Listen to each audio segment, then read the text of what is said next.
السلام عليكم ورحمة الله وبركاته. نحمده ونصلي على رسوله الكريم.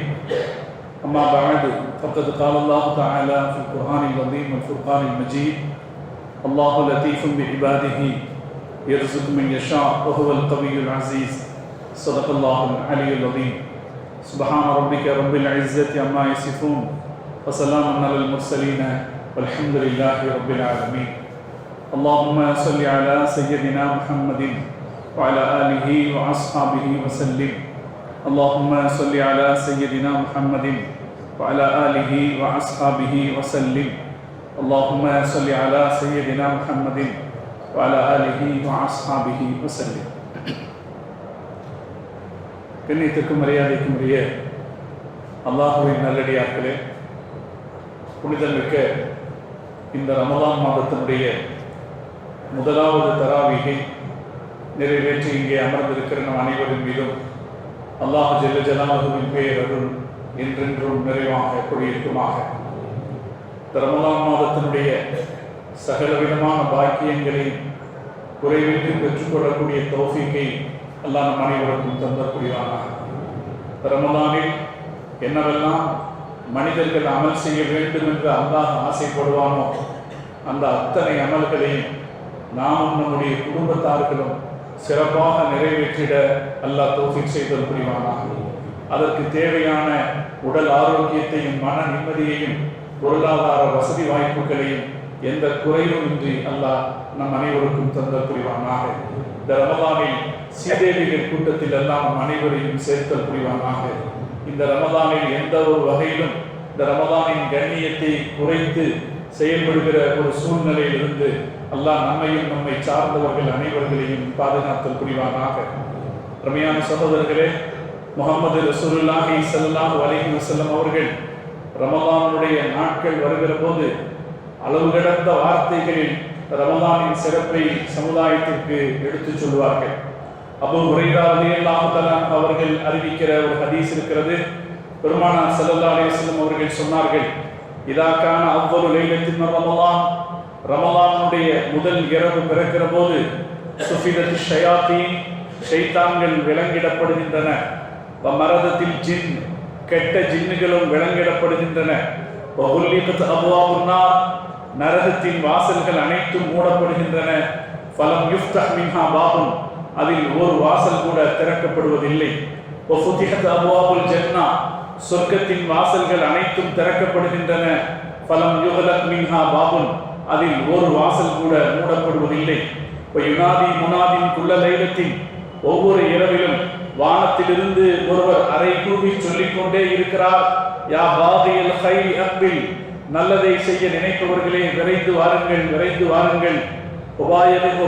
யா பாகிய sure, யார் தீமையை செய்ய நினைக்கிறீர்களோ அக்ஸிர், அதை குறைத்துக் கொள்ளுங்கள், குறைத்துக் கொள்ளுங்கள் என்று ஒருவர் சொல்லிக்கொண்டே இருக்கிறார். வலில்லாஹி முத்தகாஹு மினன்னார், அல்லாஹு தஆலா இந்த ரமலானில் பலரையும் நரகத்திலே இருந்து விடுதலை செய்கிறான். வதாலிக குல்ல லைலத்தின், ஒவ்வொரு இரவிலும் அது நடக்கிறது. இந்த நரகத்திலிருந்து விடுதலை தருவது என்பது ஒவ்வொரு இரவிலும் நடக்கிறது என்று முஹம்மது ரசூலுல்லாஹி ஸல்லல்லாஹு அலைஹி வஸல்லம் அவர்கள் சொன்னார். இது ஒரு ஹதீஸ். இந்த ஒரு ஹதீஸ் மாத்திரமல்ல, இன்னும் பல ஹதீஸுகள் இருக்கின்றன இந்த ரமலானுடைய சிறப்பை நமக்கு எடுத்துச் சொல்வது. நான் பல தடவை உங்களிடத்திலே சொல்லியிருக்கிறேன்.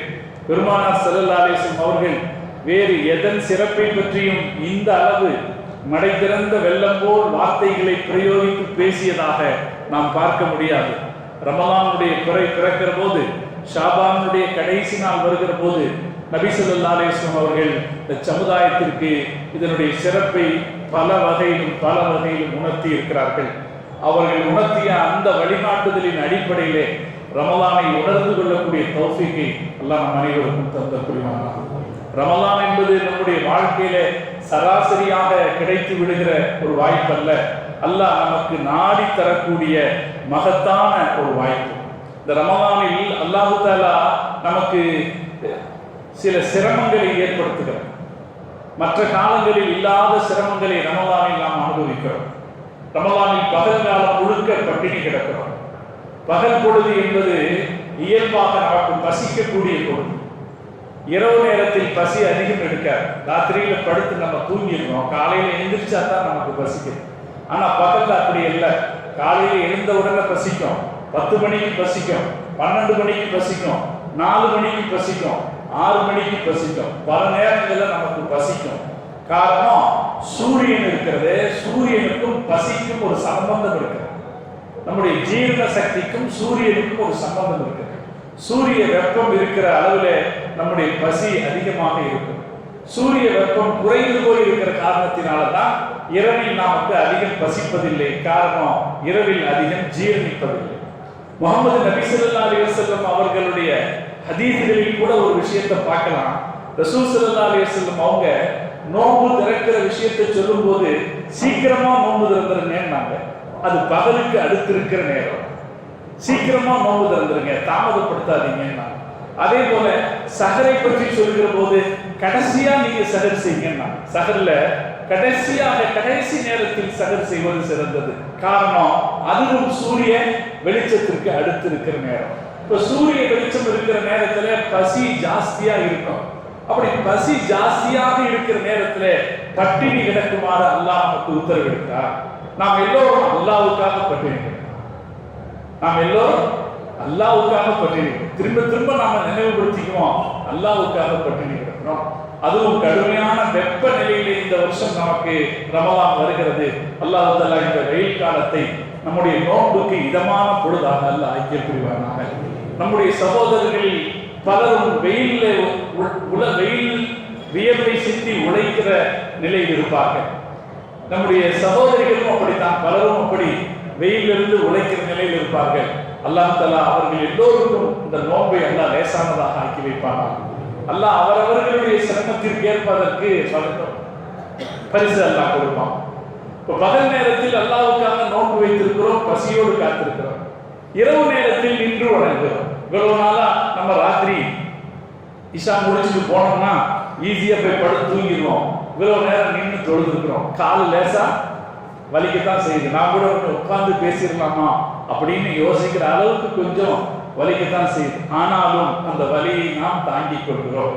அதே போல ரமலான் மாசத்தில் நாம் எல்லோரும் செய்யக்கூடிய இபாதத்து, நாம் நிறைய தான தர்மம் செய்கிறோம். நாம் சேமித்து வைத்திருக்கிற காசை நமக்குரியது என்று மாத்திரம் வைத்துக் கொள்ளாமல் பிறருக்கு நாம் வாரி வழங்குகிறோம். ஒவ்வொருவரும் அவரவரது சக்திக்கு உட்பட்டு அவரவர்கள் செய்கிற தான தர்மங்களை செய்கிறார். நான் சமீபத்தில் ஒரு ஜகாத்து பற்றி ஒரு கூட்டத்தில் கலந்து கொண்ட போது ஒரு பணக்காரர் அவர் கொடுக்கிற ஜகாத்தின் அளவை சாதாரணமா சொல்றாரு, கிட்டத்தட்ட 2 கோடி ரூபாய் அளவுக்கு ஜகாத்து கொடுக்கிறார். அப்படி ஜகாத்து கொடுக்கும் நாம கேள்விப்பட்ட இதற்கும் மேல் ஜகாத்து கொடுப்பவர்கள் இருப்பார்கள். நாம கேள்விப்பட்ட அளவில் ஒருத்தர் 2 கோடி அளவுக்கு ஜகாத்து கொடுக்கிறார். அது அல்லாமல் 100 ரூபாயிலிருந்து 2 கோடி அல்ல 200 கோடி வரைக்கும் கூட ஜகாத்து கொடுப்பவர்கள் இருப்பார்கள். மக்கள் அவரவர்களது தரத்தில் அவரவர்கள் சேமித்து வைத்த காசிலிருந்து தங்களுக்கு மட்டுமே என்று வைத்துக் கொள்ளாமல் அல்லாஹ்வுக்காக தான தர்மம் செய்கிறார்கள். இது நம்மளை கொஞ்சம் கஷ்டப்படுத்துற விஷயம் இல்லையா? ஆனா நம்ம யாரும் இந்த கஷ்டம்னு நினைச்சு முகச்சுழிப்போடு இதை வரவேற்பதில்லை. ரமலான் வருகிற போது அதை முகச்சுழிப்போடு வரவேற்கிறது இல்லை. இன்னைக்கெல்லாம் நாம பள்ளிவாசலுக்குள்ள வரும்போது உற்சாகத்தோடு வந்திருக்கோம் இல்லையா? இன்றைக்கு பிறை தெரிந்து விட்டது என்ற அறிவிப்பு வந்த உடனே நம்முடைய மனதில் மகிழ்ச்சி ஏற்பட்டதை தவிர கொஞ்சமும் உற்சாக குறைவோ கொஞ்சம் ஒரு சுணக்கமோ நம்முடைய வாழ்க்கையில ஏற்படல. உற்சாகத்தோடு வரவேன். அல்லாஹ் இருக்கிறானே, ஏன் இந்த உற்சாகத்தோடு நாம் இதை வரவேற்கிறோம்னா, நமக்கு ஒரு விஷயம் புரிஞ்சிருக்கு. என்ன புரிஞ்சிருக்குன்னா, இதை நம்ம அல்லாஹ்வுக்காக இந்த கஷ்டத்தை எடுத்துக்கிறோம். நமக்கு ஒண்ணு புரிஞ்சிருக்கு. என்ன புரிஞ்சிருக்கு? இந்த கஷ்டத்தை அல்லாஹ்வுக்காக எடுத்துக்கிறோம். எந்த ஒரு ஆளும் அவன் குடும்பத்துக்காக கஷ்டத்தை எடுக்குது அப்படின்ற போது கொஞ்சம் தூர கஷ்டத்தை சுமப்பான். ஒரு கட்டத்துல எவ்வளவுதான் உங்களுக்காக கஷ்டப்படுறது அப்படின்னு கேட்குவான் இல்லையா? குடும்பத்துக்காக கஷ்டப்படுறவன். அதே போல ஒரு முதலாளிக்காக கஷ்டப்படுறவன் ரொம்ப நாள் கஷ்டப்படுவான். ஒரு கட்டத்துல எவ்வளவு இவருக்காக கஷ்டப்படுறது என்று கேட்பான். ஆனா அல்லாஹ்வுடைய அடியார்களாக இருக்கிற நாம அல்லாஹ்வுக்காக கஷ்டத்தை எடுத்துக்கிறோம். அந்த கஷ்டத்தை எடுத்துக்கும் போது என்ன செய்யறது இல்லை, இந்த இவ்வளவு கஷ்டப்படுறோம், எவ்வளவுதான் கஷ்டப்படுறது, நம்ம எப்பாவது யோசிச்சோமா? எவ்வளவுதாங்க நோன்பு வைக்கிறது என்று நம்ம யோசிச்சோமா? யோசிக்கல. நோன்பு வைக்க முடியாது என்ற சூழல் வருமானால் அழுகிற மனிதர்களை பார்க்கிறோமே தவிர சந்தோஷப்படுகிறவர்களை நாம் பார்ப்பதில்லை. இப்ப அல்லாஹ்வுக்காக நாம் எடுத்துக்கொள்கிற இந்த கஷ்டத்தை நாம் விரும்பி ஏற்றுக்கொள்கிறோம். அல்லாஹ்வுக்காக நாம கஷ்டப்படுறோம் அப்படிங்கிறதுனாலதான் சந்தோஷமா இதை ஏற்றுக்கணும். என்ன காரணம்னா, நம்மளை கஷ்டப்படுத்தணுங்கிறது அல்லாஹ்வுடைய நோக்கம் அல்ல. கஷ்டம் இருக்கத்தான் செய்யுது, ஆனா நம்மளை கஷ்டப்படுத்தணுங்கிறது அல்லாஹ்வுடைய நோக்கம் அல்ல. அல்லாஹ்வுக்கு ரஹீம் என்ற ஒரு பெயர் இருக்கிறது. ரஹீம்னா கருணை மிக்கவர். அதே அல்லாஹ்வுக்கு லத்தீஃப் என்று ஒரு பெயர் இருக்கு. லத்தீஃப்னா அன்பானவர். ரெண்டுக்கும் ஒரே அர்த்தம் தான். ரெண்டுக்கும் அர்த்தத்துல பெரிய வித்தியாசம் கிடையாது. ரெண்டுக்கும் ஒரே அர்த்தம் தான். ஆனா அதனுடைய கருத்துல வித்தியாசம் இருக்கு. நீங்க சாதாரணமா பாருங்க, நாம அல்லாஹ்வை திக்ர் செய்யும் போது அதிகமா பயன்படுத்துறது லத்தீஃப்ங்கிற வார்த்தை இல்லையா? திக்ருகள்ல நீங்க கவனிச்சு பாருங்க, யா ரஹீம் யா ரஹீம் யா ரஹீம் என்று திக்ர் செய்வதை விட யா லத்தீஃப் யா லத்தீஃப் யா லத்தீஃப்னு திக்ர் செய்வது அதிகமா இருக்கா இல்லையா? அதுக்கு ஒரு காரணம். அல்லாஹ் லத்தீஃப். குர்ஆன் சொல்லுது, அல்லாஹு லத்தீஃபும் பிஇபாதிஹி. அல்லாஹ் அவனுடைய அடியார்கள் மீது அதிக அன்பு வைத்திருக்கார். நம்ம பையன் ஐஸ்கிரீம் வேணும்னு கேட்கிறோம். பையன் கேட்டா வாங்கி கொடுக்க வேண்டியது நம்மளுடைய பொறுப்பு. சரி, கூட்டிட்டு போறோம். கடைக்கு கூட்டிட்டு போய் அவருக்கு தேவையான ஐஸ் வாங்கி அவர் கையில கொடுக்கும் போது பக்கத்துல இன்னொரு பையன் நிக்கிறான். நாம இந்த குழந்தைக்கு கொடுக்கிற ஐஸை ஏக்கத்தோட பார்த்துட்டு ஒரு பையன் நிக்கிறான். அப்படி நிற்கும் போது நமக்கு என்ன தோணும்? நம்ம பிள்ளைக்கு வாங்கி கொடுக்குற மாதிரி அந்த பையனுக்கும் வாங்கி கொடுக்கலாமேன்னு தோணும். அந்த நேரத்துல ஒரு தகப்பன் அவ்வளவுக்கா வசதி இல்லாட்டாலும் அவன் பாக்கெட்டை தப்பி, முன் பாக்கெட் பின் பாக்கெட் எல்லாம் தப்பி கொஞ்சம் அதுல இருக்கிற காசை திரட்டி, அதுல ஒரு ஐஸ்கிரீம் அளவுக்கு காசை திரட்டி அதை கடைக்காரங்கிட்ட கொடுத்து ஒரு ஐஸ் வாங்கி பக்கத்தில் இருக்கிற அந்த பையனுக்கும் கொடுப்பார் இல்லையா? இப்படி கொடுக்கிறதுக்கு பேரு லுத்துஃப். இது அன்பு. ஒரு தந்தை தன்னுடைய தந்தைக்கு தன்னுடைய மகனிடத்தில் காட்டுகிறான் பாருங்க, அதுக்கு பேர் ரஹ்மத், கருணை. மகன் ஆசைப்பட்டுட்டாரு, அவருக்கு வாங்கி கொடுப்போம் அப்படின்னு அவருடைய ஆசையை நிறைவேற்றுறதுல ஒரு காரணம் இருக்கிறது. அவர் நம்முடைய பிள்ளை. இன்னொரு பையனுக்கு நம்மளுடைய மகனை போலவே இன்னொரு பையன் நிற்கிறார், அவருக்கும் நாம கொடுக்கணும்னு ஒரு தகப்பன் நினைச்சாருன்னா அதுக்கு பேர் லுத்துஃப், அதுக்கு பேர் அன்பு. காரணம் இல்லாமல் வெளிப்படக்கூடிய, கடமை இல்லாமல் வெளிப்படக்கூடிய பாசத்திற்கு பெயர் லுத்துஃப், அன்பு. இதில் எது சிறப்பானது? அல்லாஹ் நம்மீது அப்படி கருணை காட்டக்கூடியவர். நமக்கு கருணை காட்டணுங்கிறது அல்லாஹ்வுக்கு கடமை. நாம அல்லாஹ்வை வணங்குறோம், மிகச்சரியாக வணங்குறோம். அல்லாஹ் சொன்ன மாதிரியே நாம நடக்கிறோம். ஒரு இடத்திலையும் அல்லாஹ்வுக்கு மாற்றமான எந்த செயலையும் நாம செய்யறதே இல்லை.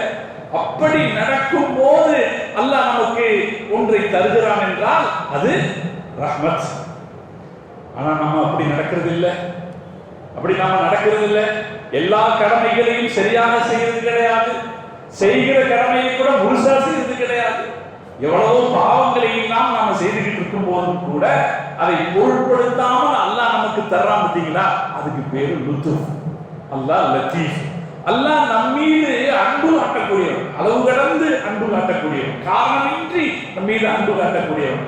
அப்படி அன்பு காட்டக்கூடிய அல்லாஹ் நமக்கு இந்த சிரமத்தை தர்றானே, எதுக்காக தர்றான் என்றால் வேற எதற்காகவும் அல்ல, நம்முடைய அந்தஸ்தை உயர்த்துவதற்காக அல்ல. நாம புரிந்து கொள்ள வேண்டும். ஒரு ரமலானை பெற்றுக்கொண்ட சந்தர்ப்பத்துல நாம புரிஞ்சிக்க வேண்டியது, இந்த கஷ்டப்பாடு இருக்கு பாருங்க, இந்த கஷ்டப்பாடு நாம விரும்பி ஏற்கிறோம். இந்த கஷ்டப்பாட்டை அல்லாஹ் நமக்கு எதற்கு தருகிறான் என்றால் நம்முடைய அந்தஸ்தை உயர்த்துவதற்காக தருகிறான். ஒரு பள்ளிக்கூடத்துல பரீட்சை வைக்கிற போது அந்த தேர்வு எதுக்காக வைக்கிறாங்க? ஒரு மாணவருடைய அந்தஸ்தை உயர்த்துவதற்காக வைக்கிறாங்களே, அதுபோல அல்லாஹ் இதையும் நம்முடைய அந்தஸ்தை உயர்த்துவதற்காக அல்லாஹ் வச்சிருக்கான். அதனாலே அருமை சகோதரர்களே, புனிதமிக்க ரமலானை நாம் எதிர்கொள்கிற நேரத்தில் நாம ஒன்று புரிஞ்சுக்குவோம், இந்த ரமலான் நம்முடைய அந்தஸ்தை உயர்த்துவதற்காக வருகிறது. அந்தஸ்தை உயர்த்துறதுக்காக வருது. நாம யாரு? நம்முடைய அந்தஸ்தை உயர்த்துறதுக்காக வருது அப்படின்னா அதுக்கு முன்னால நாம என்ன யோசிக்கணும்? நாம யாருன்னு யோசிக்கணுமா இல்லையா? நாம யாரு? நாம யாரு? நாம எல்லாம் அல்லாஹ்வுடைய அடிமைகள். நாம எல்லாம் அல்லாஹ்வுடைய அடிமைகள். அப்ப அல்லாஹ் அந்தஸ்தை உயர்த்துறதுன்னா என்ன அர்த்தம்? அந்தஸ்தை உயர்த்துறதுன்னா என்ன அர்த்தம்? சிறந்த அடிமைகளாக ஆக்குவதற்காக வருது. நம்மை அடிமை என்கிற அந்தஸ்துல நம்மளை உயர்த்துறதுக்கு இந்த மாதம் வந்திருக்கிறது என்றால் அதனுடைய அர்த்தம் என்னன்னா இன்னும் சிறந்த அடிமைகளாக ஆக்குறதுக்குன்னு வருது. சிறந்த அடிமைகளாக ஆக்குறதுன்னா என்ன அர்த்தம்? ரொம்ப கஷ்டப்படுறதுன்னு அர்த்தம். ஒரு வேலைக்காரன்ல யார சிறந்த வேலைக்காரன்னு சொல்லுவோம்? நம்ம கிட்ட இருக்கிற வேலைக்காரன்ல யார சிறந்த வேலைக்காரன்னு சொல்லுவோம்? எந்த வேலைக்காரன் ரொம்ப கஷ்டப்படுறானோ அவனைத்தான் நாம சிறந்த வேலைக்காரன்னு சொல்லுவோம். அதுபோல சகோதரர்களே, அல்லாஹ்வுக்காக நாம சிறந்த அடிமையாக்குவதற்காக இந்த ரமலான் வருதுன்னா நம்மளை அல்லாஹ்வுக்காக அதிக கஷ்டப்படுத்துவதை நோக்கமாக வச்சிருப்பாரு. இப்ப நாம என்ன செய்யணும்? இந்த ரமலான்ல அல்லாஹ்வுக்காக அதிகம் கஷ்டப்பட தயாராக இருக்கிறோம் என்பதை வெளிப்படுத்த வேண்டும். அல்லாஹ் தௌஃபீக் செய்வாங்க. அப்பதான் நாம என்ன ஆக முடியும்? அல்லாஹ்வுக்கு சிறந்த அடிமையாக ஆக முடியும். அந்த அந்தஸ்தை நாம் உயர்த்தி கொள்ள முடியும். அந்தஸ்தை நாம் உயர்த்தி கொள்வதற்கு நாம் செய்ய வேண்டியது என்னன்னா, அல்லாஹ்வுக்காக இந்த ரமலானில் நாம் என்ன கஷ்டப்பாடு படுகிறோமோ அந்த கஷ்டப்பாட்டை இன்னும் அதிகமாக செய்யணும். அல்லாஹ்வுக்காக என்ன செய்யும்? கௌசுல் ஆலம் முஹீதீன் அப்துல் காதிர் ஜீலானி கதஸல்லாஹு சிர்ரஹுல் அஸீஸ் அவர்கள் சொல்வார்கள், யா அல்லாஹ், நான் சொர்க்கத்துக்கு வரணும்னு ஆசைப்படுறேன். சொர்க்கத்தின் இன்பங்கள் கிடைக்கும் என்பதற்காக அல்ல. சொர்க்கத்தில் என்னெல்லாம் கிடைக்கும்? சொர்க்கத்தில் என்னெல்லாம் கிடைக்கும்? நாம் ஆசைப்படுறதெல்லாம் கிடைக்கும். சொர்க்கத்தில் நாம் ஆசைப்படுறதெல்லாம் கிடைக்கும். மனைவிமார்கள் கிடைப்பார்கள், ஹூர்லீன்கள் கிடைப்பார்கள். ஒவ்வொரு மனிதனும் அவனது மனைவியிடத்திலிருந்து அனுபவிக்கிற சுகம் இந்த உலகத்தில் அனுபவிக்கிறாத சுகம். சொந்த மனைவியிடம் இருந்து ஹூர்லீன் கிடைக்கும்னு சொன்ன உடனே ஆண்களுக்கு ஒரு என்ன வரும்? ஆஹா, அங்க வேற மாதிரி எல்லாம் சுகம் கிடைக்கும் என்ன வரும்? மார்க்க அறிஞர்கள் சொல்வார்கள், ஒவ்வொரு மனிதனும் அவனது இந்த உலகத்தில் சிறப்பாக வாழ்ந்த மனைவியிடத்திலிருந்து அவன் ஒரு சுகத்தை சொர்க்கத்தில் அனுபவிப்பான். இந்த உலகத்தில் அவன் பார்த்திராத சுகம். சொர்க்கத்தில் அவர்கள் எப்படி இருப்பார்கள்? அவர்கள் சாஞ்சு இருப்பான். சாஞ்சு உட்கார்ந்துகிட்டு ஒரு கணவன் மனைவியை பார்ப்பானா 70 வருஷம் பார்ப்பானா. ஒரு பார்வை 70 வருஷம் பார்ப்பானா. அந்த பார்வையில் சடைவு இருக்காது, அந்த பார்வையில் போதும் என்று அலுப்பும் இருக்காது. அந்த பார்வையில் அவன் அடைகிற இன்பம் எப்படி இருக்குமா? ஒவ்வொரு கணத்துக்கும் வேறுபடுமா. ஒவ்வொரு கணத்துக்கும் வேறுபடுகிற இன்பத்தை அனுபவிப்பான். அப்ப சொர்க்கத்துல அப்படி எல்லாம் வகை வகையான இன்பங்கள் கிடைக்கும். கௌசுல் ஆலம் முஹீதீன் அப்துல் காதிர் ஜீலானி கதஸல்லாஹு சிர்ரஹுல் அஸீஸ் அவர்கள் சொன்னார்கள், யா அல்லாஹ், நான் சொர்க்கத்தை ஆசைப்படுகிறேன். அதில் கிடைக்கிற இன்பங்களுக்காக அல்ல, உன்னை பார்க்க முடியும் என்பதற்காக. ஒரு மனுஷனுக்கு அல்லாஹ்வை பார்க்கிற வாய்ப்பு எங்க கிடைக்குது? சொர்க்கத்துல மாத்திரம்தான் கிடைக்குது. உன்னை பார்க்க முடியும் என்பதற்காக நான் சொர்க்கத்தை ஆசைப்படுகிறேன். இதுதான் அடியார்களாக நம்மை உயர்த்தி கொள்வது. இந்த ரமலான்ல அதிக சிரமத்தை நாம் எடுத்துக்கொள்ளும் போது மனதில் வைக்க வேண்டிய விஷயம், நான் இந்த சிரமத்தை எடுத்துக்கிறேன், அல்லாஹ்வுக்காக எடுத்துக்கிறேன். நான் பல தடவை சொல்லி இருக்கிறேன், நம்மளை பாதுகாத்தது, நம்மளை படைச்சது, நம்மளை பாதுகாத்தது யார் தான்? அல்லாஹ் தான். நமக்கு ரிஸ்க் கொடுக்கிறது அல்லாஹ் தான். நமக்கு நினைச்சா அல்லாஹ் ரிஸ்க், நினைச்சா நம்மகிட்ட இருந்து இந்த ரிஸ்க பறிச்சதும் அல்லாஹ். எல்லாமே அல்லாஹ். அந்த அல்லாஹ்வுக்காக நாம் எல்லாவற்றையும் செய்து அதிகப்படியான சிரமங்களை சகித்துக் கொள்வதற்கு, நம்மை ஆயத்தப்படுத்திக் கொள்வதற்கு தான் இந்த ரமலான் வருகிறது. அல்லாஹ்வுக்காக நம்மளை முழுசா அர்ப்பணிச்சுக்கிறதுக்கு இந்த ரமலான் ஒரு அருமையான பாடம். ரமலானுடைய நோன்பு ஒரு அருமையான பாடம். அல்லாஹ்வுக்கு என்று வாழ்ற வாழ்க்கைக்கு ஒரு அருமையான பாடம். அந்த நோன்பு ஒரு ரகசிய வணக்கம் தான். நோன்பு நம்ம யாருக்காக வைக்கிறோம்? நீங்க நான் அல்லாஹ்வுக்காக தொழுகிறேன் அப்படின்னு சொல்ற தொழுகையில கூட அல்லாஹ் எவ்வளவு தூரம் இருக்கான்னு சொல்ல முடியாது. நான் அல்லாஹ்வுக்காக ஹஜ்ஜுக்கு போறேன் அப்படின்னு சொல்ற ஹஜ்ஜில அல்லாஹ் எவ்வளவு தூரம் இருக்கான்னு சொல்ல முடியாது.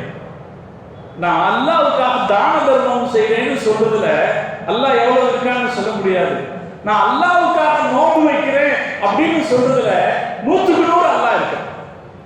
அல்லாஹ் இருக்கிறானா இல்லையா? நம்ம அல்லாஹ்வுக்காக நோன்பு வைக்கிறேன்னு சொல்ற அந்த நோன்புல 100க்கு 100 அல்லாஹ் இருக்கான். அப்ப அல்லாஹ்வோடு முழுக்க முழுக்க நம்மை ஈடுபடுத்திக் கொள்ளக்கூடிய ஒரு வணக்கம் இந்த நோன்புங்கிற வணக்கம். அல்லாஹ்வுக்காக என்று நாம நம்மை மாற்றிக்கொள்ளுகிற வணக்கம். இது நம்மளுடைய அந்தஸ்தை உயர்த்துறதுக்கு உதவி செய்யும் இந்த நோன்பு. நோன்பு பத்தி அறிஞர்கள் சொல்லுவாங்க, அல்லாஹ்வுக்கும் மனுஷனுக்கு இடையில் இருக்கிற திரைகளை அகற்றக்கூடியது நோன்பு. நமக்கும் அல்லாஹ்வுக்கு இடையில நிறைய திரை இருக்கு. அல்லாஹ் எங்க இருக்கான்? எங்கேயோ இருக்கான், நாம எங்கேயோ இருக்கோம். ஒரு அறிஞர் சொன்னா, துவா கேட்கும் போது அல்லாஹ் பக்கத்தில் இருக்கிறதா நினைக்கிறோம், பாவம் செய்யும் போது அல்லாஹ் எங்கேயோ இருக்கிறதான்னு நினைக்கிறோம். அப்ப நாம அப்படி நினைக்கிறோம், அல்லாஹ் நம்ம பக்கத்தில் இருக்கிறான். நமக்கும் அல்லாஹ்வுக்கும் இடையில நிறைய தடைகள் இருக்கிறது. அந்த தடைகளை நீக்குவதிலே நோன்புக்கு முக்கிய பங்கு இருக்கு. நோன்பு என்ன செய்யுது அப்படின்னா, நம்மளுடைய 2 பிரதான உணர்வுகளை அடக்குது. ஒண்ணு பசி, ஒண்ணு நம்ம சாப்பாட்டை கட்டுப்படுத்துது. 2வது நம்முடைய காம உணர்வை கட்டுப்படுத்துது. இந்த உணவை கட்டுப்படுத்துதலும் காமத்தை கட்டுப்படுத்துதலும் இறைவனோடு நெருக்கமாக்கி வைக்கிற விஷயம். அல்லாஹ்வோட நெருக்கமாக்கி வைக்கிறது. யோசிச்சு பாருங்க, இதுல நிறைய செய்திகள் நமக்கு தெரியும். இதுல ஆழ்ந்த ஒரு தத்துவம் இருக்கு.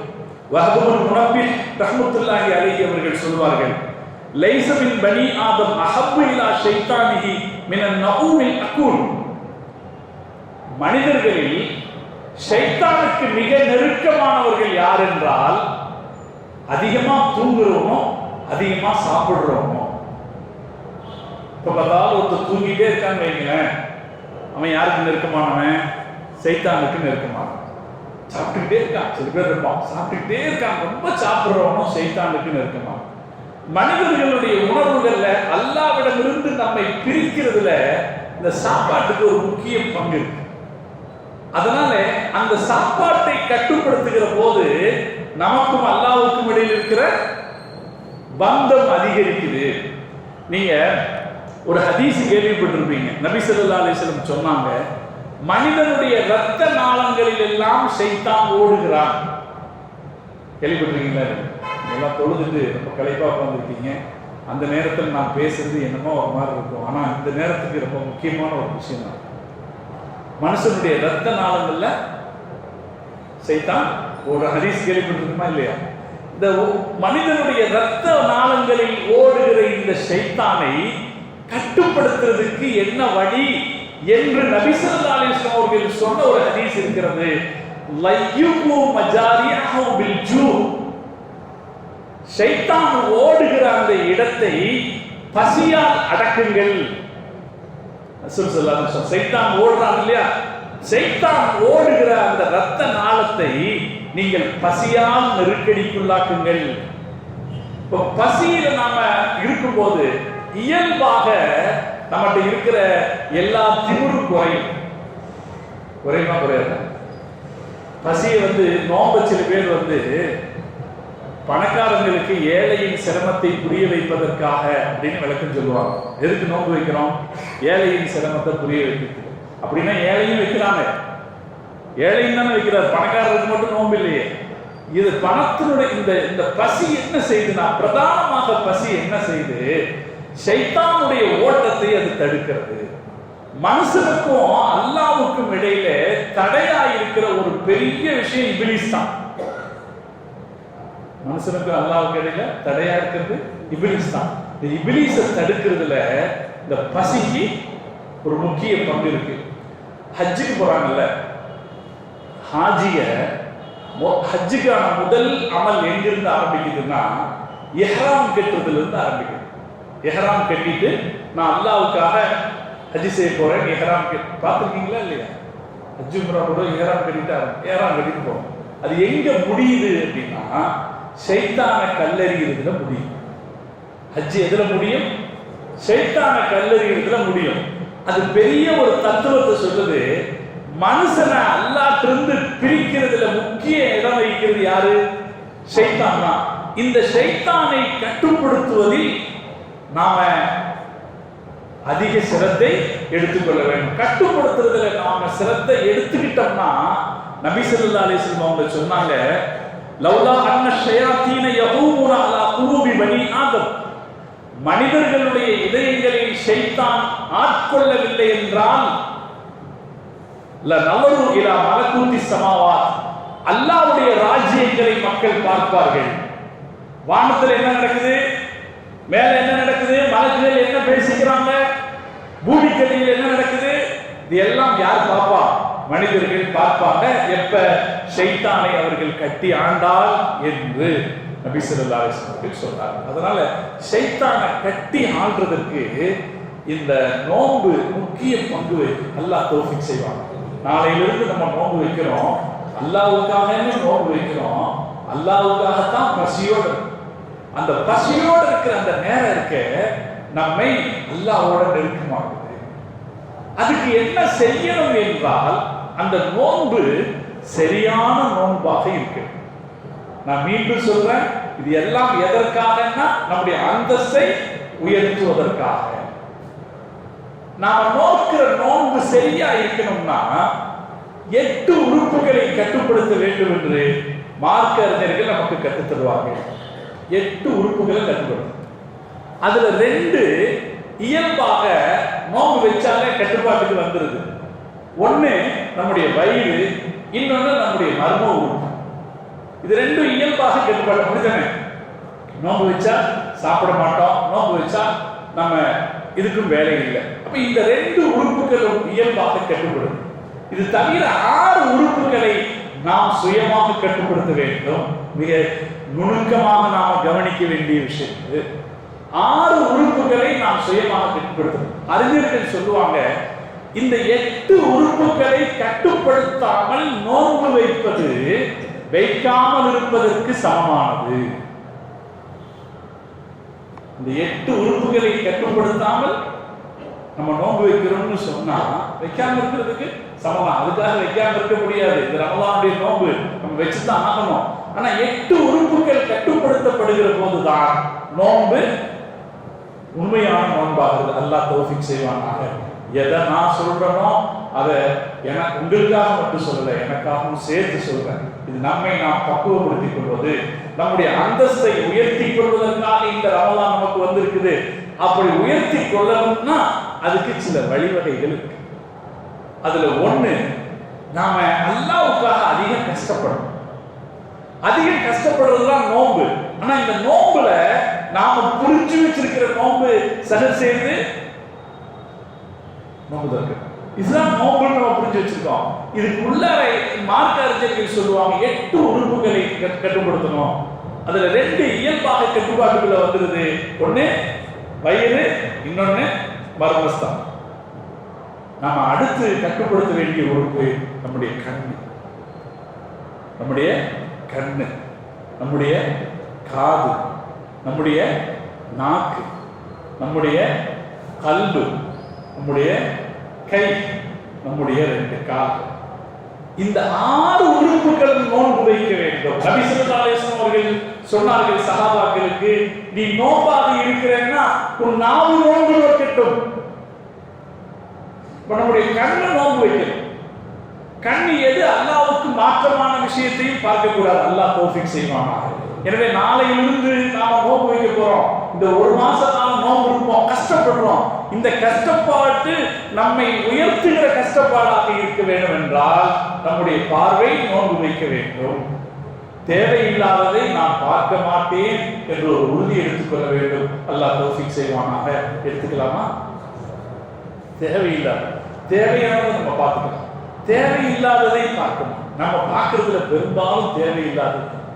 எது தேவையில்லாதது வருகிறதோ அது வருகிற காலகட்டத்தில் இது அல்லாஹ் நமக்கு வைக்கிற சோதனை, இது வேண்டாம் என்று நாம் ஒதுக்கி விடுவோம். இந்த நோன்பு நம்முடைய அந்தஸ்தை உயர்த்தும். நான் அல்லாஹ்வுக்காக இந்த கஷ்டப்படுறேன். இந்த கஷ்டப்பாடு யாருக்காக? அல்லாஹ்வுக்காக. ஒரு முதலாளிக்காக கஷ்டப்படுறவன்ற ஒரு பெருமை இருக்குமா இல்லையா? ஒரு முதலாளிக்காக கஷ்டப்படுறேன், என் முதலாளிக்காக, என் கம்பெனிக்காக, என்னுடைய இங்க கடைக்காக நான் உழைக்கிறேன் அந்த ஒரு பெருமை இருக்குமா இல்லையா? அதே பெருமையோடு அல்லாஹ்வுக்காக நான் கஷ்டப்படுகிறேன், இந்த சிரமத்தை எடுத்துக்கொள்றேன்னு நம்முடைய பார்வையை நாம் கூடுமானவரை தாழ்த்திக் கொள்வோம். ஹராமான விஷயங்களை பார்க்க வேண்டாம். வெளியில் இருக்கிற ஹராமான விஷயங்களுக்கு நம்ம போக வேண்டாம். நம்ம கையிலேயே இருக்கிற ஹராமையும் நாம் கூடுமான வரைக்கும் தவிர்க்கலாம். இன்ஷா அல்லாஹ் முயற்சி செய்யலாங்களா? பள்ளிவாசலை விட்டு நாம் வெளியே போகிற போது நம்முடைய நோன்பு எப்படிப்பட்ட நோன்பாக இருக்க வேண்டும் என்று நாம் தீர்மானித்துக் கொள்வோம். அப்படி தீர்மானித்துக் கொண்டால் இது நம்முடைய ப்ரொமோஷன் பீரியட், இது நம்முடைய நாம் வளர்ச்சி அடைவதற்கான பீரியட். நம்முடைய கண்ணு நான் ஏற்கனவே உங்கள்கிட்ட நிறைய சொல்லியிருந்தேன். மனித வாழ்க்கையில அதிக பாவங்கள் ஏற்படுவது கண்ணால் தான் ஏற்படும். கண்களை கட்டுப்படுத்துகிறவர்கள் இறைநேசர்கள் ஆகிவிடுவார். யார் பார்வையை கட்டுப்படுத்துகிறார்களோ அவர்கள் அல்லாஹ்வுக்கு நெருக்கமானவர்கள் ஆகிவிடுவார். அல்லாஹ் அந்த தௌஃபீக்கையும் அனைவருக்கும் தந்தருவார். இரண்டாவது விஷயம் காது. கேட்கிறதுலையுமே எது தேவையானதோ அதை மட்டும் கேட்கணும், தேவையில்லாததை கேட்கக்கூடாது. ரம்ஜான் நேரம்னா உட்கார்ந்து தேவையில்லாம அரட்டை அடிப்பாங்க இல்லையா? சில நேரத்துல இந்த அரட்டை அடிக்கும் போது யாராவது எதையாவது பேசுவான், நாம பேச மாட்டோம், அது நம்ம காதுக்குள்ள வந்து விழும். எப்போதுமே நாம் நினைவில் வைத்துக் கொள்ள வேண்டியது, தப்பான பேச்சுக்கள் காதில் விழுகிற இடத்தில் நாம் உட்கார்ந்திருந்தோம் என்றால் அந்த பேச்சில் பங்கேற்ற பாவம் நமக்கும் வரும். ஹஸரத் அபூபக்கர் சித்திக் ரலியல்லாஹு தஆலா அவங்களுடைய மகள் ஆயிஷா ரலியல்லாஹு தஆலா அவங்க மேல ஒரு கட்டத்துல ஒரு அவதூறு பேசிட்டாங்க. ஒரு அவதூறு செய்திய நயவஞ்சகர்கள் சில பேர் பேசினாங்க. அந்த அவதூறை மிஸ்தஹ் அப்படின்ற ஒரு நல்ல முஸ்லிம் சஹாபி, நல்ல சஹாபி, சாலிஹான சஹாபி, பத்ர் யுத்தத்தில் கலந்துகிட்டவர், அவரும் பேசிட்டார். 4 சஹாபாக்களுக்கு இந்த அவதூறில் பங்கேற்பதற்காக 80 கசையடி தரப்பட்டது. இவங்கெல்லாம் நல்லவங்க, ஆனா இந்த பேச்சுல அவங்கள அறியாம இந்த பேச்சுல இறங்கிட்டாங்க. பேச்சுல இறங்கினாங்கன்னா அவங்களும் பேசினாங்க அப்படின்னு அர்த்தத்துல அல்ல. அவங்களும் ஆயிஷா அம்மா விஷயத்துல இந்த பேச்சை பேசினாங்கன்னு வரல, அந்த கூட்டத்துல அவங்களும் இருந்திருக்காங்க. மிஸ்தஹ் ரலியல்லாஹு தஆலா அவங்கள மிஸ்தஹ் ரலியல்லாஹு தஆலா அவரும் இதுல அடிவாங்கினவங்கள ஒருத்தர், அவருக்கும் கசையடி தரப்பட்டது. அவர் அபூபக்கர் சித்திக் ரலியல்லாஹு தஆலாவுடைய வீட்டிலேயே தங்கி இருந்து அவருடைய உதவியில் வாழ்றவர். இந்த விஷயம் வந்த உடனே அபூபக்கர் சித்திக் ரலியல்லாஹு தஆலா அவரை கூப்பிட்டாங்க, கிளம்பு, வீட்டை விட்டு கிளம்பு. அவருடைய மனைவி பிள்ளைங்க எல்லாம் வெளியே வர சொன்னாங்க, எல்லாம் கிளம்புங்க. நான் என் காசுல வாழ்ந்துட்டு என் வீட்டில் இருந்துகிட்டு என் மகளுக்கு எதிராகவே பேசுனீங்களா, கிளம்பு கிளம்பு அப்படின்னு கிளப்பினாங்க. அப்ப அவர் கேட்டார், அவர் சொன்னாரு, மாத்தக்கல்லம், உங்க மக விஷயத்துல நான் ஒண்ணுமே பேசலையே, என்னையே போக சொல்றீங்க. அப்ப அபூபக்கர் சித்திக் ரலியல்லாஹு தஆலா சொன்னாங்க, பல்லஹித்த, நீ பேசல ஆனா சிரிச்ச. நீ பேசல ஆனா இந்த பேச்சுவார்த்தை நடந்த இடத்துல நீ சிரிச்ச அப்படின்னாங்க. அப்ப வெளியே போ. அப்ப அதுக்காக அவருக்கு தண்டனை தரப்பட்டிருக்கு. அது என்ன நமக்கு சொல்லுதுன்னா, அதுக்கப்புறம் அல்லாஹ் வேற ஆயத்தை இறக்கினா அவங்களை எல்லாம் சேர்த்துக்கிட்டாங்கிறது வேற விஷயம். அது நமக்கு சொல்லுகிற செய்தி என்னன்னா, கெட்ட வார்த்தைகள் பேசப்படுகிற, தேவையில்லாத வார்த்தைகள் பேசப்படுகிற, ஃபசாதுகள் பேசப்படுற இடங்கள்ல நம்ம காதை கொடுக்க கூடாது. ரமலானுடைய நேரத்தில் உட்கார்ந்து அரட்டை அடிக்குதல் அப்படிங்கிற பேர்லையும் நாம நம்முடைய அந்த அந்த சபைகளில் இல்லாமல் நம்மை நாம் பாதுகாத்துக் கொள்ளும். அல்லாஹ் தௌஃபீக் செய்வாங்க. நம்முடைய காது, நம்முடைய மனசையும் பரிசுத்தமும். இது அல்லாஹ்வுடைய மாசம். இந்த மாசத்துல யாரை பத்தியும் நமக்கு என்ன வேண்டாம், கசப்புணர்வு, காழ்ப்புணர்வு, கோபம், ஆத்திரம், பொறாமை எதுவும் நமக்கு வேண்டாம் என்று மனசை நாம் பரிசுத்தப்படுத்துவோம். அப்ப நாம கட்டுப்படுத்த வேண்டிய 3வது நம்முடைய மனசு. நாம கட்டுப்படுத்த வேண்டிய நாலாவது நம்முடைய மனசு. முதல்ல கண்ணு, காது, நாக்கு, இதயம், கைகள், 2 கால்கள். கைகள்ல எந்த அல்லாஹ்வுக்கு பிடிக்காத எந்த வேலையும் செய்ய வேண்டாம். கால்கள்ல அல்லாஹ்வுக்கு பிடிக்காத எந்த இடத்துக்கும் போக வேண்டாம் என்று 8 உறுப்புகளை நாம் கட்டுப்படுத்திக் கொள்கிற போதுதான் நோன்பு உண்மையில் நோன்பாகிறது என்று அறிஞர்கள் சொல்லித் தர்றாங்களே. இந்த கட்டுப்பாடு வருமானால் நமக்கும் அல்லாஹ்வுக்கும் இடையில என்ன திரை இருக்க போகுது? இந்த கட்டுப்பாடு இருக்குன்னா நம்ம என்ன நினைக்கிறோம்னு அர்த்தம்.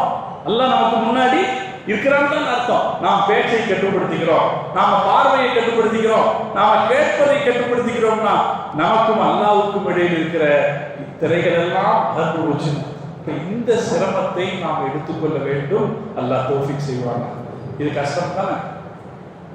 இது கஷ்டம் தானுங்க. இதெல்லாம் கொஞ்சம் கஷ்டம் தான். பேச்சை கட்டுப்படுத்திக்கணும்னு நினைச்சா, இன்னைக்கு பார்க்கறத கட்டுப்படுத்திக்கணும்னு நினைச்சா கஷ்டம் தான். நாம அல்லாஹ்வுக்காக கஷ்டப்படுறோம். நாம என்ன செய்யறோம்? அல்லாஹ்வுக்காக. அதுதான் அடிமையின் பரிபூர்ணத்துவம். ஒரு அடிமையின், ஒரு வேலைக்காரனுடைய பரிபூர்ணத்துவம் என்ன? என் முதலாளிக்காக நான் கஷ்டப்படுவேன் தானே ஒரு வேலைக்காரனுடைய பரிபூர்ணத்துவம். அல்லாஹ்வுக்காக நான் கஷ்டப்படுகிறேன். தொழுகிறதும் அப்படித்தான். அல்லாஹ்வுக்காக நான் இந்த கஷ்டப்படுகிறேன். ஹஜ்ரத் உஸ்மான் பின் அஃபான் ரலியல்லாஹு தஆலா அவர்கள் ரமலானுடைய இரவு நேரங்களில் வணங்குவார்கள்.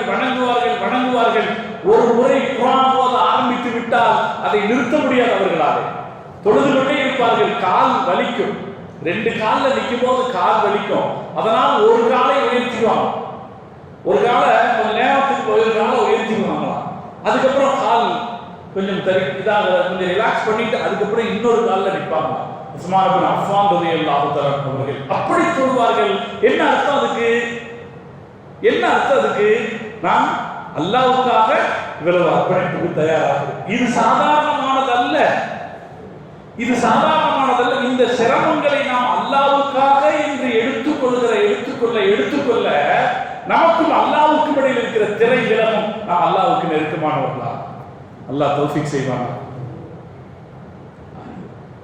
ஹஜா மஹீதீன் அப்துல் காதிர் ஜீலானி கத்தஸல்லாஹு சிர்ரஹுல் அஸீஸ் அவங்க ஒரு ஷேக்கிட்ட பயிற்சி எடுத்துக்கிட்டாங்க. உஸ்மான் ஹாரூனி ரஹ்மத்துல்லாஹி அலைஹி பயிற்சி எடுத்து. அப்ப அவரு 20 வருஷம் நோன்பு வைக்க வச்சார். ரமலானுடைய காலம் தவிர, நோன்பு வைக்க கூடாத காலம் தவிர மற்ற காலங்கள்ல எல்லாம் 20 வருஷம் நோன்பு வைக்க வச்சார். அந்த 20 வருஷம் நோன்பு தான் இந்த அளவுக்கு அவர்களை கொண்டு வந்து சேர்த்தது. அல்லாஹ்வுக்கு அவரை அந்த அளவுக்கு நெருக்கமானவராக ஆக்கியது அப்படின்னு சொல்லுவாங்க. இப்ப இந்த நோன்புக்கு அடுத்து ரமலானில் நாம் எடுத்துக்கொள்ளக்கூடிய கஷ்டங்களும், குர்ஆன் ஓதுவதற்கு, தஹஜ்ஜுத் தொழுவதற்கு அல்லாஹ் தௌஃபீக் செய்வானாக. ரமலானிலே ஒரு அருமையான வாய்ப்பு கிடைக்குது. நான் எப்போதும் சொல்லுவது, சகர் நேரத்தில் எழுந்து நீங்கள் இந்த டிவி பார்க்கறது மட்டும் ஒரு பக்கமா ஒதுக்கி வச்சிருங்க. கண்டிப்பாக நமக்கு தஹஜ்ஜுத் தொழுவதற்கான வாய்ப்பு கிடைக்கும். அல்லாஹ் தௌஃபீக் செய்வான். நான் மீண்டும் சொல்றேன், இது நாம சிரமத்தை எடுத்துக்கிறதுக்கான மாசம், இது நாம கஷ்டத்தை ஏற்றுக்கொள்வதற்கான மாசம். நான் தஹஜ்ஜுத் தொழுவேன். நான் மீண்டும் சொல்றேன், 4 ரக்காத்து தொழுகலாம், 8 ரக்காத்து தொழுகலாம். தஹஜ்ஜுத் தொழுகை சஹர் செஞ்ச பிறகு கூட தொழுகலாம். சஹர் சீக்கிரமா முடிச்சுட்டு, சஹருக்கு இருக்கிற நேரத்துல சஹர் முடிச்சுட்டு ஃபஜ்ர் வரைக்கும் கொஞ்சம் நேரம் இருக்குமா இல்லையா? அந்த நேரத்துல நாம தஹஜ்ஜுத் தொழலாம், நாமும் தொழலாம், நம்முடைய குடும்பத்தில் இருப்பவர்களையும் நாம் தொழ வைக்கலாம். அப்படி அந்த சிரமத்தை நாம் எடுத்துக்கொள்கிற போது அல்லாஹ் தஆலாவுக்கு நாம் நெருக்கமானவர்களாக ஆவோம். நம்முடைய முன்னோர்களை பற்றி எல்லாம் நாம் கேள்விப்பட்டிருக்கோமே. இஷாவுடைய ஒவ்வொருல ஃபஜ்ர் வரைக்கும் தொழுவாங்க. இது சகஜமா சாதாரணமா நிறைய பேரை பத்தி கேள்விப்பட்டிருக்கோம். 20 வருஷம் 40 வருஷம் அவர் இஷாவுடைய ஒவ்வொருல ஃபஜ்ர் வரைக்கும் தொழுவார். சமீபத்தில் இப்ப இருக்கிறாரு எகிப்துல அலி ஜும்மா அப்படின்னு எகிப்தில் இருக்கிற அல் அஸ்ஹர் பல்கலைக்கழகத்துல ஒரு பெரிய பேராசிரியர் இருக்கார். கிட்டத்தட்ட அவர் மட்டுமே ஆயிரக்கணக்கான மாணவர்களுக்கு காசு செலவு பண்றார். அங்க படிக்கக்கூடிய மாணவர்களுக்கு காசு செலவு பண்றார். அவர் மட்டுமே பெரிய அந்தஸ்துல இருக்கிறார் அலி ஜும்மா. அவர் அவருடைய ஷேக்கை பற்றி சொல்கிறார். அவருடைய ஷேக்கை பற்றி சொல்றாரு, எங்க உஸ்தாத் அதே ஜாமியுல் அஸ்ஹர் பல்கலைக்கழகத்தில் முதல்வராக இருந்தவர் 40 ஆண்டுகள் இஷாவின் தொழுகையை வைத்து, இஷாவின் ஒழுவை வைத்து ஃபர்து தொழுவது எனக்கு தெரியும் என்கிறார். யாரும் நம்ம காலத்துக்கு சற்று முன்னால் வாழ்ந்தவர்கள் கூட இப்படி தொழுதிருக்கிறார்கள்னா என்ன அர்த்தம்? அதுக்கு அல்லாஹ்வுக்காக தங்களை ஈடுபடுத்திக் கொண்டிருக்கிறார்கள், தங்களை சிரமப்படுத்திக் கொண்டிருக்கிறார்கள் அர்த்தம். அந்த சிரமப்பாடு, அந்த கஷ்டப்பாடு அவர்களுடைய அந்தஸ்தை உயர்த்தும். அல்லாஹ் தஆலா இந்த ரமலானிலே நாம் அப்படி அல்லாஹ்வுக்காக சிரமப்படுறதுக்கு தான் நம்ம தயாரா இருக்கோம் இல்லையா? அந்த சந்தோஷத்துல தான் வந்திருக்கோம். அதே உறுதியோடு இன்னும் எவ்வளவுக்கு எவ்வளவு நாம முயற்சி எடுத்து அமல்கள் செய்ய முடியுமோ, சிரமங்களை தாங்கிக் கொள்ள முடியுமோ, அந்த சிரமங்களை தாங்கிக் கொண்டு அமல்களை செய்வதற்கு நாம முயற்சி செய்வோம். அல்லாஹ் தௌஃபீக் செய்வானா. இது நம்முடைய அந்தஸ்தை உயர்த்துவதற்கு அல்லாஹ் கொடுத்த மாசம். இது அந்தஸ்தை உயர்த்துறதுன்னா என்ன அர்த்தம்? திருப்பியும் சொல்றேன், சிறந்த அடிமையாக்குகிற மாசம். சிறந்த அந்தஸ்து உயர்த்துறதுன்னா நம்மளை கவுன்சிலர் ஆக்குறது அல்லது மினிஸ்டர் ஆக்குறது, அப்படி அந்தஸ்து அல்ல. நம்மை சிறந்த அடிமையாக்குகிற மாதம். அல்லாஹ் தஆலா அப்படி அல்லாஹ்வுக்கு சிறந்த அடிமையாக வாழ்வதற்குரிய வாய்ப்பை இந்த ரமலானின் வழியாக அல்லாஹ் நமக்கு தந்தல் புரிவானாக. அதிகப்படியான ஈடுபாடுகளை காட்டி அமல் செய்யக்கூடிய தௌஃபீக்கை அல்லாஹ் நமக்கு தருவானாக. இந்த ரமலானோடு அல்லாஹ்வோடு நெருக்கமாகக்கூடிய ஒரு தௌஃபீக்கை அல்லாஹ் நமக்கு தருவானாக. எல்லா நிலையிலும் அல்லாஹ்வை முன்னிறுத்துகிற ஒரு வாய்ப்பு இந்த ரமலானிலே நமக்கு கிடைக்கும். அது நமக்கு ரமலானுக்கு பின்னாலும் பயன்படும். எனவே இந்த ரமலானில் நாம் நோன்பு வைக்கணும், தராவீஹ் தொழுகணும், தஹஜ்ஜுத் தொழுகணும், நிறைய குர்ஆன் ஓதணும்.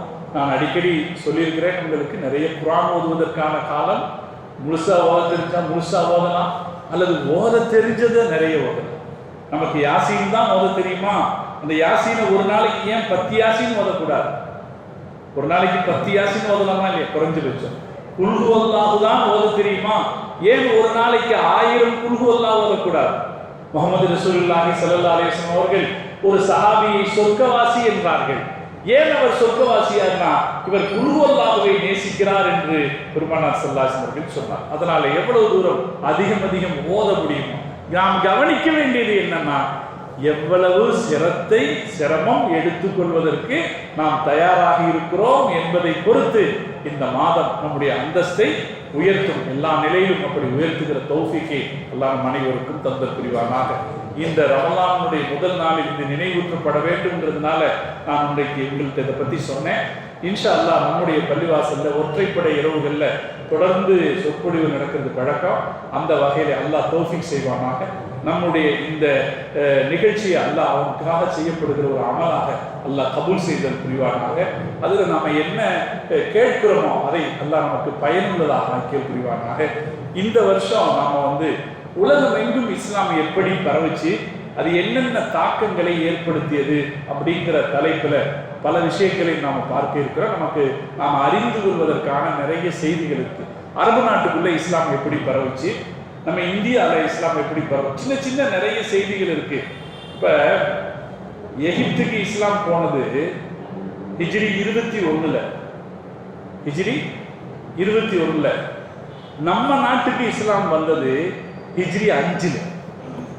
அப்ப எகிப்தை விட 15 வருஷத்துக்கு முன்னாடியே இஸ்லாம் வந்திருக்கு. வந்த இடத்துல இஸ்லாம் நிகழ்த்திய சாதனைகள் ஏராளம். இஸ்லாம் பல நாடுகளுக்கும் போச்சு அப்படின்னா அது படையெடுத்து போச்சு அப்படின்னு பல பேரும் தப்பா நினைச்சிட்டு இருக்காங்க. படையெடுத்து போகல, மக்கள் வாங்கன்னு கூப்பிட்டு இஸ்லாம் போச்சு. பல நாடுகளுக்கும் இஸ்லாம் போனது மக்களுடைய அழைப்பின் பேரில் இஸ்லாம் போச்சு, போய் மாற்றங்களை ஏற்படுத்தியது. நீங்க எல்லாம் சகஜமா கேள்விப்பட்டிருப்பீங்க, கேரளாவில் பெண்கள் மேலாடை போட மாட்டார்கள். கேள்விப்பட்டிருக்கீங்களா? கேரளாவில் தாழ்த்தப்பட்ட இன சாதாரண மக்களுக்கு மேலாடை போடுகிற இதில் மாற்றத்தை கொண்டு வந்ததிலும் இஸ்லாத்திற்கு முக்கிய பங்கு இருக்கிறது. அவர்கள் முஸ்லிம்கள் ஆன போது மேலாடைய மேலே மறைக்க வேண்டும் என்ற நிர்பந்தம் இருக்கிறது. சகோதரர்களே, மேலுடைய உடம்ப மறைச்சது மட்டும் இல்ல, உடம்ப மறைச்சதுக்கு அப்புறமும் கூட மேல முந்தானை போடாத பழக்கம் இருக்கு. மேல முந்தானை போடாத பழக்கம் பல இடத்துல இருந்திருக்கு. இஸ்லாம் வந்த பிறகு மேல் ஆடையை மறைக்க வைத்தது மாத்திரம் அல்ல, அந்த மேலாடைக்கு மேல் முந்தானை போடுகிற பழக்கத்தையும் கட்டாயப்படுத்தியது. அல்லாஹ் குர்ஆன்ல சொல்றான், நமக்கும் கூட ஒரு கடமை இருக்கு. இப்பெல்லாம் நம்முடைய பிள்ளைங்க நம்முடைய வீட்டில எல்லாம் இந்த சுடிதார் போடுற காலத்துல இந்த மேல இருக்கிற இந்த முந்தானை போடுறத கொஞ்சம் குறைச்சிக்கிட்டாங்க இல்லையா? கொஞ்சம் இல்ல, ரொம்பவே குறைஞ்சு போச்சு இன்னைக்கு பாக்குறதுல. ஆனா நம்ம அவங்களுக்கு சொல்லணும், இது அல்லாஹ் குர்ஆன்ல சொன்ன உத்தரவுமா. என்னது? மேல மறைச்சு யாருன்னா அத்தாவா இருந்தா என்ன, அண்ணனா இருந்தா என்ன, சொந்த கணவனாகவே இருந்தா என்ன, மார்க்க என்ன சொல்ற? அல்லாஹ் சொன்னான் பெண்களை மேல ஒரு முந்தானை போட்டுக்குங்க, மேல மறைச்சுக்குங்கன்னு அல்லாஹ் சொன்னது. இந்த ஆயத்து இறங்கிய போது ஆயிஷா அம்மா சொல்றாங்க, இந்த ஆயத்து இறங்குச்சு. இறங்கும் போது நபி ஸல்லல்லாஹு அலைஹி வஸல்லம் சொன்னாங்க, மஸ்ஜிது நபவியிலே பெண்கள் உட்கார்ந்துருந்தாங்க. அந்த பெண்கள் என்ன நினைக்கல, வீட்டுக்கு போய் போட்டுக்கலாம் அப்படின்னு நினைக்கல. அப்பவே அவர்கள் அணிந்திருந்த சீலையை கிழித்து முந்தானை போட்டுக் கொண்டார்கள் அப்படின்னு ஆயிஷா ரலியல்லாஹு தஆலா அவர்கள் அறிவிக்கிற ஹதீஸ். இந்த முந்தானை போடுகிற பழக்கமே கூட இஸ்லாம் வந்த பிறகு பலருக்கு கிடைத்திருக்கிறது. கை கழுகுறதுக்கு பார்த்தீங்களா, மார்க்கம் கை கழுகுறத ரொம்ப வலியுறுத்தி இருக்கு இல்லையா? நம்ம மார்க்கம் காலையில எந்திரிச்ச உடனே கை கழுகுறது சுன்னத்து. காலையில எந்திரிச்ச உடனே போய் கை கழுகுறது சுன்னத்து. ஒது செய்யும்போது கை கழுகுறது, சாப்பிடும் போது கை கழுகுறது சுன்னத்து. வரலாறு என்ன சொல்கிறது என்றால், ஐரோப்பியர்கள் கை கழுவுவதை முஸ்லிம்களிடத்திலிருந்து கற்றுக்கொண்டார்கள். குளிக்கிறது பாருங்க, குளிப்பதை முஸ்லிம்களிடமிருந்து கற்றுக்கொண்டார்கள்.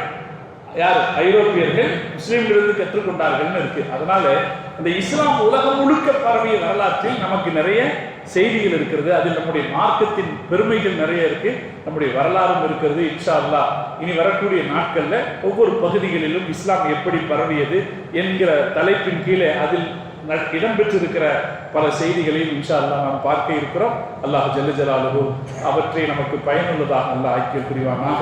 அல்லாஹ் இந்த ரமலானை நமக்கு சார்பாக சாட்சி சொல்லக்கூடிய ரமலானாக அல்லாஹ் ஆக்கிய புரிவானாக. எந்த வகையிலும் இது நமக்கு பாதகமாக ஆகிவிடாமல் அல்லாஹ் பாதுகாத்த புரிவானாக என்று துஆ செய்து வார்த்தைகளை நிறைவு செய்கிறேன். வஆகிரு தஅவானா அனில் ஹம்துலில்லாஹி ரப்பில் ஆலமீன்.